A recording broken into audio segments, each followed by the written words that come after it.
Bonjour, monsieur Gan, bonjour, chers élèves. Nous sommes encore réunis aujourd'hui pour la suite de l'émission qu'on avait démarré en faisant d'abord un petit résumé, voire une introduction à la poésie. Donc aujourd'hui, on va commencer d'abord par la fonction lyrique de la poésie, qui fait aussi son importance. Et on ne peut pas parler de la poésie sans pour autant parler de la fonction lyrique. Parce que à travers la définition, à travers les différentes fonctions qu'on avait parlé de la poésie, à travers le verbe dire ou le n'est rien d'autre que la fonction expressive de la poésie, dont le poète essaie tout simplement de parler d'abord de sa propre vie. Mais avant de commencer, on doit faire d'abord une petite introduction à la poésie, parler un tout petit peu de la poésie. Parce qu'on a tendance à dire que la poésie est un art du langage. Autrement dit, la poésie n'est rien d'autre qu'une manière de communiquer. Car la manière dont le poète communique se diffère de la manière dont nous communiquons. Pourquoi nous? Parce que nous, on ne se déclare pas être poète. Parce que être poète émane des choses qui nous viennent d'abord de Dieu. Autrement dit, la fonction d'inspiration du poète, d'aucuns disent que nous vient de Dieu. Donc la poésie, comme on le dit, n'est rien d'autre qu'un art du langage, à savoir sa définition qui est généralement associée à la versification, dont les rythmes et l'harmonie sont autant plus importants que le contenu intelligible. Autrement dit, la poésie n'est rien d'autre qu'une manière de parler. Sur ce, la poésie vient du mot poignet. Autrement dit, en grec, autrement dans la langue grecque, on parlait de poignet. Avant qu'on change la langue française, avant qu'on revoyait encore la langue française, on parlait du poignet. Mais c'est après maintenant la Pléiade, après maintenant la revalorisation, l'enrichissement de la langue française qu'on appelle maintenant poésie, qui n'est rien d'autre créé. Autrement dit, l'entreprise poétique n'est rien d'autre qu'une entreprise de création. Le poète crée. Le poète crée à partir de quoi? Le poète crée à partir de mots. Et les mots, le poète fait des textes. Les mots, le poète fait des sons. Les mots, le poète fait tout ce qu'il veut avec les mots. C'est la raison pour laquelle Mallarmé avait dit que les mots sont des pensants mystérieux de l'âme. Avec les mots, le poète fait tout ce qu'il veut. Sur ce, revenons un petit peu de la fonction lyrique de la poésie. Et parlant de la fonction lyrique, d'abord, on doit s'interroger sur pourquoi lyrique. Parce que si on décompose le mot, on a d'abord lire. Qu'est-ce que signifie lire? Lire, on dit que n'est rien d'autre qu'un instrument de musique que détenait Orphée. Orphée savait jouer la musique. Et raison pour laquelle il disait, même Dieu vient écouter mes chansons. C'est-à-dire que la manière dont Orphée jouait la musique fascinait tout le monde. Raison pour laquelle la poésie n'est rien d'autre qu'un chant. La poésie est chantée. Et ça revient maintenant à dire que la poésie maintenant peut jouer une fonction lyrique. Dans quelle mesure? Dans la mesure où le poète essaie de parler de sa propre vie. Le poète essaie tout simplement d'extérioriser ses sentiments personnels. Et c'est la raison pour laquelle Dubélé avait dit: je me contenterai d'écrire ce que ma passion me fait dire. Je me contenterai dans cette citation. On a le pronom personnel je, qui nous renvoie tout simplement à la personne.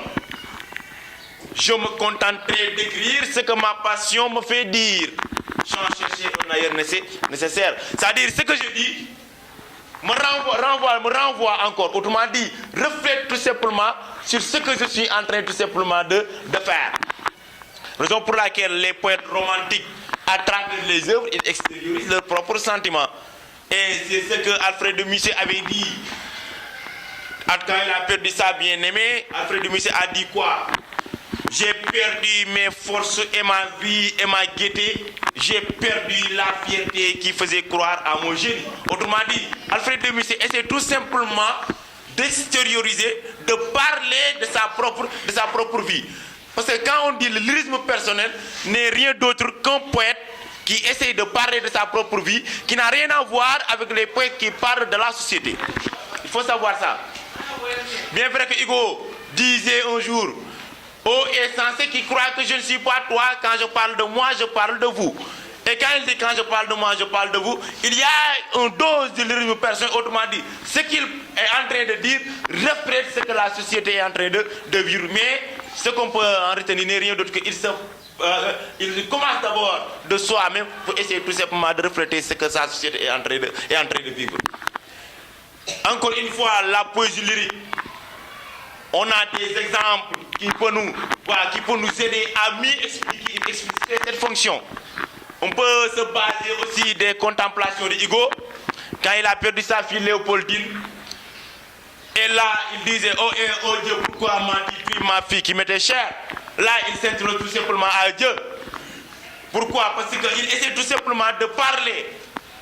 Comment le décès de sa fille l'a rendu malheureux. Il avait du chagrin, et raison pour laquelle il a écrit une œuvre de contemplation. Et dans cette œuvre-là, c'est comme, a été bien s'articuler dans son poème Demain de l'aube. Quand il disait Demain de l'aube, à l'heure où blanchit la campagne, je partirai. Là, c'est un poème qui a été dédié à sa fille Léopoldine. Mais dans les contemplations, on a un recueil de poèmes, et ce recueil de poèmes a beaucoup de poèmes qui a été développé dans cette œuvre. De même que la citation aussi de Lamartine dans les lacs, il a perdu aussi sa bien-aimée, parce que dans le lac, Lamartine a rencontré une fille dans le lac. Et avec ces rencontres-là, ils sont tombés amoureux. Mais ils se sont donné rendez-vous à quelques mois, quelque part, pour qu'ils se retrouvent encore de vivre leur amour. Mais il s'est trouvé que quand le rendez-vous est venu, Lamartine est parti là-bas, mais malheureusement, il a trouvé que la Julie Charles, à qui il aimait, était tombé à malade. Et là, il a écrit un poème dédié à Julie Charles, tout simplement pour montrer l'amour qu'il trouvait à Julie Charles. Là, c'est la fonction lyrique. Autrement dit, c'est la fonction qui montre comment le poète aussi parle de sa propre vie. Mais permettez-moi aussi de brosser un tout petit peu le roman autobiographique, parce que dans le roman autobiographique, il y a du lyrisme personnel. Parce que autobiographique, dans auto, si on décompose le mot, auto qui signifie soi-même, bio qui signifie vie, et graphien qui signifie écriture. C'est-à-dire écriture pour soi-même. Et les romans autobiographiques n'est rien d'autre qu'un roman où l'auteur essaie tout simplement de parler de sa propre vie. C'est l'exemple de Montaigne dans les essais, lorsqu'il disait « Je suis moi-même la matière de mon livre ». Et plus loin, il dit, dans mon œuvre, je cherche qu'à me découvrir. À découvrir qui, moi. Donc, dans son œuvre, il cherche tout simplement à refléter sa propre vie. C'est la raison pour laquelle je dis des fois aux élèves de la terminale de leur dire que ce n'est pas tout simplement la fonction lyrique qu'on trouve dans la poésie. Mais dans le roman, on peut avoir la fonction autobiographique où certains romanciers aussi parlent de leur propre vie. C'est l'exemple aussi de l'enfant noir de Kamran Rai, où l'auteur essaie de parler tout simplement de sa propre vie. Bon, je pense qu'en grosso modo, pour ne pas être long, la fonction lyrique, en résumé, n'est rien d'autre qu'une fonction où l'auteur essaie tout simplement d'extérioriser ses sentiments personnels. C'est ce que les romantiques avaient fait. Parce que j'ai essayé de définir le romantisme, à savoir les termes romantiques. Prêtez-moi de la craie. Voilà, vous avez de la craie. Voilà, parce que dans le romantisme, si on décompose, le mot, si on décompose le mot, le R n'est rien d'autre que les romans. Les romans. Le O, opposition au classicisme et au siècle des Lumières. Le M n'est rien d'autre qu'il s'intéresse à moi, à soi-même, c'est-à-dire au moi. Et le A, le romantisme est né en Allemagne. Et le N n'est rien d'autre que la nature. Le N n'est rien d'autre que la nature.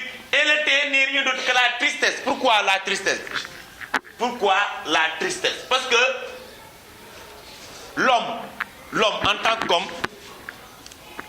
quand il parle de sa propre vie, c'est quand il a du chagrin.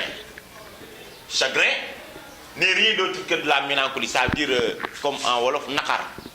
Nakar. Et que nit, vous commencez à voir sur dundam rek, c'est parce qu'il a vécu des choses qui ne l'ont pas bien rendu heureux. Et raison pour laquelle, en état de chagrin, l'on parle. Et le E n'est rien d'autre que de l'invasion. Et ensuite, le S n'est rien d'autre que les sentiments.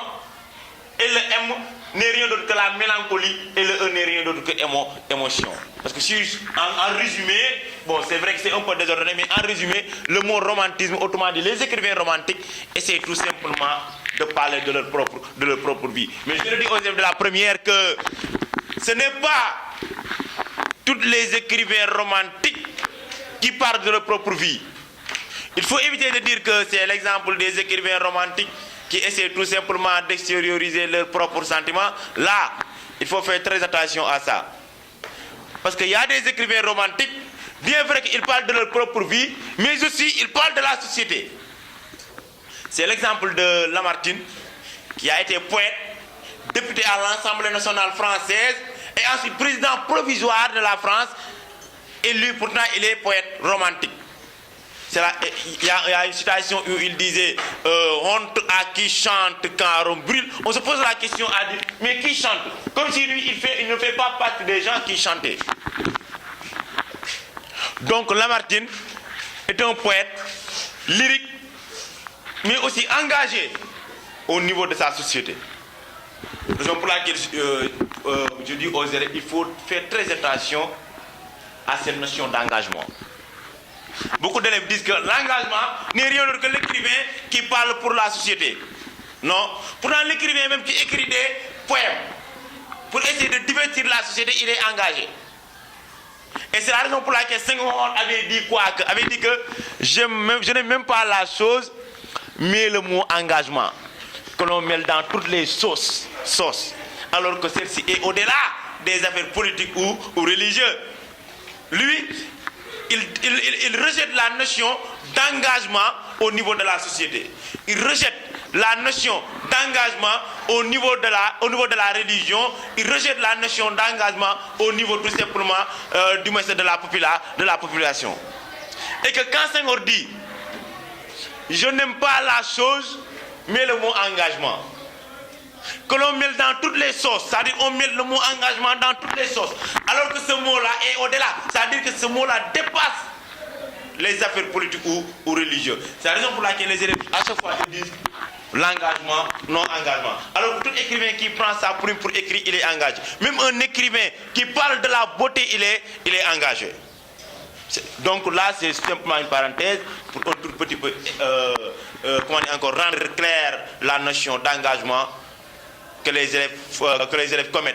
Et c'est ce qu'un écrivain, j'ai oublié son nom, il dit que la littérature engagée politiquement est une littérature, est une littérature au rabais.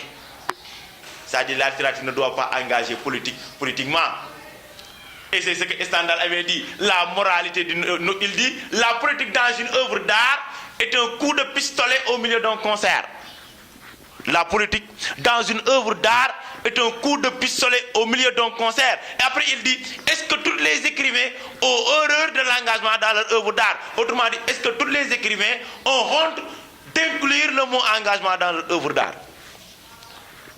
Bien vrai que voilà, notre synthèse n'est pas, n'est pas liée à l'engagement, mais c'est tout simplement une parenthèse que je voulais mettre pour montrer aux élèves que l'engagement, tout écrivain qui prend sa plume pour écrire, il est engagé.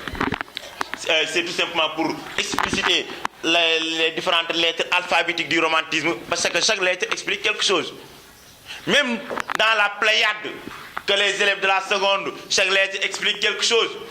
Le réalisme, même chose. Le naturalisme, même chose. Le symbolisme, même chose. Chaque lettre alphabétique a une explication. Et raison pour laquelle je dis aux élèves que, à chaque fois que vous avez devant une œuvre, devant un poème, il faut essayer de réfléchir sur le titre. Et c'est le titre qui résume tout le texte. je l'ai dit tout à l'heure, au romantisme. Et un élève qui parvient à donner chaque définition à ces lettres alphabétiques, il aura du mal à comprendre c'est quoi le romantisme sans pour autant chercher des éléments, autrement dit, d'autres choses pour rendre un tout petit peu, comment dire encore, son devoir. Maintenant, en résumé, professeur, chers élèves, on a parlé un tout petit peu de la poésie. On a fait une introduction à la poésie d'une manière ramassée. Maintenant, comme on le fait, à chaque fois, on va prendre une fonction qu'on va développer, qu'on va expliquer. Parce que même les élèves de la terminale, ça fait 3 ans, 4 ans que vous voyez au bac la poésie. Et qu'à chaque fois, ce sont ces mêmes fonctions qui reviennent. À chaque fois, ce sont les mêmes fonctions qui reviennent, à savoir toujours la fonction lyrique va revenir. Je prends, il y a un bac où on avait donné à quoi bon un poète au moment de détresse. À quoi bon un poète au moment de détresse. C'est la citation de Montesquieu lorsqu'il disait, la citation de Montesquieu, il disait, je n'ai jamais eu de chagrin qu'une heure de lecture ne m'ait dissipé. C'est la même chose. À chaque fois que j'ai dit chagrin, je suis obligé de me retourner derrière les œuvres pour essayer d'oublier mon chagrin. Et que l'année dernière aussi, le sujet du baccalauréat qu'on avait donné avait un lien entre le romantisme et le romantisme lyrique et le romantisme engagé. Donc aujourd'hui, on a parlé quelque chose sur la fonction lyrique et que je pense que les élèves ont pris note et que je dis que l'essentiel même a été fait par leur professeur. Donc ces cours-là n'est rien que des cours pour un tout petit peu. Ajoutez encore du sel au niveau tout simplement de vos repas, car on vous a donné du repas, donc on va ajouter encore du sel tout simplement pour mieux enrichir ce que vous avez. Merci beaucoup, chers élèves.